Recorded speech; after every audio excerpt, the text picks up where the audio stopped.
Wow.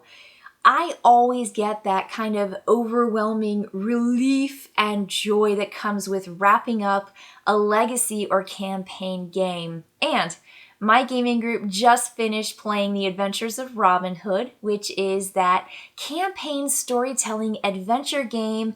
Yes, it's cooperative, and yes, it was nominated for Spiel des Jahres in 2021.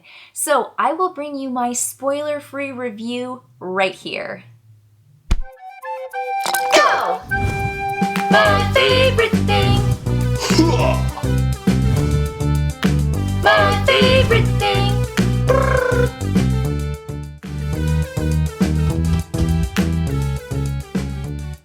There are pretty much 3 major components to the game, and it's kind of interesting how compact and efficient and streamlined everything is in this game. So the first thing is you've got a modular board that you fit together, and you will start to see as you put the game pieces together that there are places where you can peel back cardboard chunks and you can take them out and flip them over, and the game board itself will change. It will change throughout the game when the rules or the instructions or the scenario asks you to uncover or reveal or whatever to the board. And so the board isn't static, it's not the same. It will constantly change and reveal really, really cool things.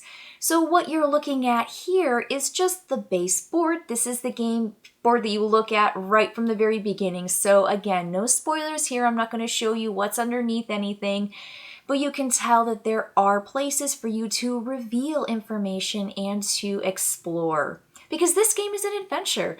You are walking around the woods and around the town and inside the castle, and you and your fellow players are taking on the roles of Robin Hood, Maid Marian, Will Scarlet, and Little John. These are the 4 characters. You can play up to 4, and the game that I played with, we had 3. And so we were constantly moving around. We were playing 3 of the characters. You always have to play with Robin Hood, which makes sense. It's the Adventures of Robin Hood. But the other 3, we kind of switched and swapped and played different, characters for whichever scenario showed up. And I liked that. I thought that was really fun. I ended up playing 3 different characters over the course of these 7 scenarios that we played. And the really cool thing too is that this adventure takes you in a split. It kind of has a straight story for a couple, like the first couple scenarios, and then there's a divide, and players get to make a choice, and that choice takes you in a different path. So not everybody's game is going to be the same. And I like that. I like that a lot. Now it does come back and funnel to the big finale, and that's going to be your 7th scenario. Every game you play, you could fail the first time or pass the first time, but if you fail, you get to play it again, and not everything will be the same because you will be reading different entries and different tidbits of information and details based on the fact that you're playing it the second time through and not just the first time through. And the book that you use to guide all of these stories and this adventure is this beautiful hardback book.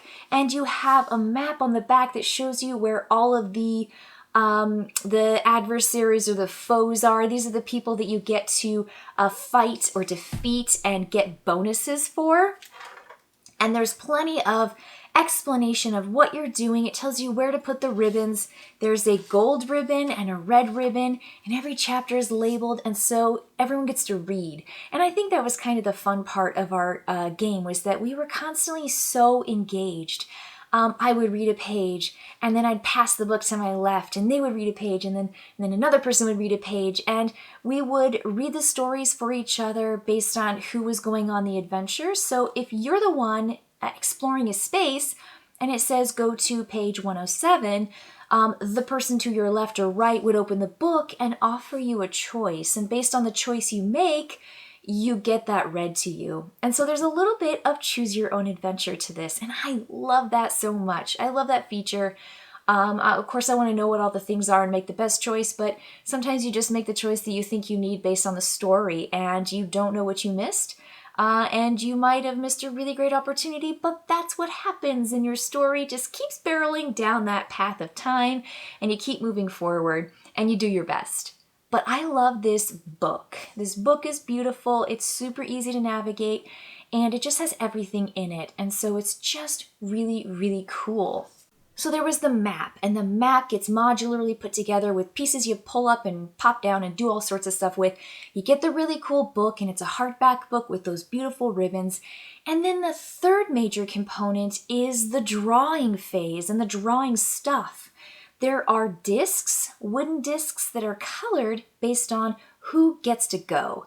And I like this so much too. This is kind of like Aeon's End, where you draw the cards, and so every round you play, you don't know which character is going to activate first, second, third, fourth, fifth, all the way down the line.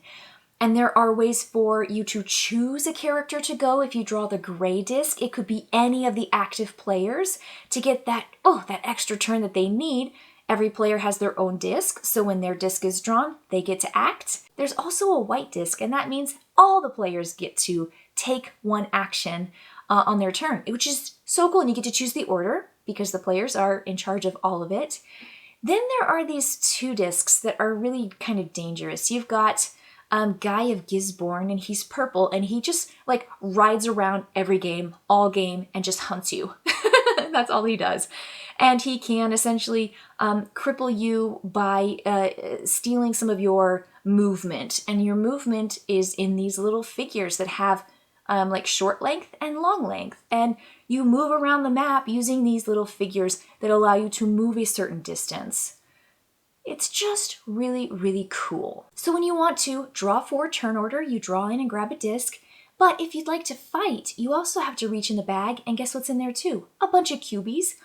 And there are purple cubes and there are white cubes, and you want to draw white cubes. Whites are successes, purples are non-successes. And so depending on the fight you have, you might have to draw 1, you might have to draw 2, you might have to draw 3. Who knows? You just reach in there and just grab what you can, and it's just so exciting. There's nothing better than watching your friends reach in a bag and purple, boom. And you go, purple, boom. And you're like, you can do it this time. It's a white, draw a white, get your white fingers on. And you pull out a purple, and you throw them back in the bowl, and you're like, well, I guess I did something. Now there's fewer purples in there for the next player to fight.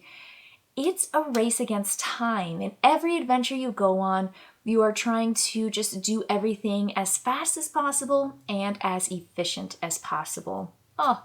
It's just loads of fun. I love the bag drawing. You know I love reaching in bags and pulling out a bunch of stuff. So the bag drawing was there. The storytelling and the reading from the book is there. Other legacy games that I've played had that feature, and I love it. And I think it works incredibly well here with The Adventures of Robin Hood. So what's my final take on this game? I think it's a really fun cooperative game that really asks players to work together, to strategize, and to beat the clock. I will say that generally we were pretty successful in the very final phase. In the final scenario, we lost, and it was devastating because we'd been winning everything up until that point. But as built into the game, you can play a scenario twice, and we went into it a little defeated, a little down, but we were still hopeful, we were still optimistic, and we were able to win in the end. And there's nothing better than when you think you've accomplished your goal and one player opens the book to what it says if you've done the thing, because sometimes there are multiple stages to getting to the end of a scenario and being successful, but they open up the book and it says, you win! And it just says, exclamation point, you win! And so you get to really share that joy and that victory with your friends. I like that each character has a different special ability, and I had such fun playing Robin Hood, Will Scarlet, and Little John. I got to play all of those. Lewis kind of hoarded Maid Marian for most of the game, except for the second time through the last scenario, and Maid Marian finally sat out the game for the very first time. So I didn't get to play Maid Marian, but I did get to play a lot of the characters, and we just had a lot of fun with it. So I would highly recommend it. It's just an innovative, interesting system, while still using some wonderful features that we're all pretty familiar with and enjoy, like a storytelling book with a choose your own adventure, and paired with that bag drawing. I think that the turns, you never know who's going to go in each round, is just a wonderful way to create tension and to create intensity. I always felt it, you know, it was just such a wonderful experience. So I would recommend playing this. It's not so long of a legacy game that you feel like you just slog and you play too many games of. I would say it's just the right amount to feel like you had all these mini adventures that culminated in a large adventure that wrapped up really nicely, and wonderful components to boot. So if you can get your hands on a copy of this, definitely give it a try with your friends. It's a nice 3 to 4 player game. I hope you enjoy The Adventures of Robin Hood as much as I did. See you next time.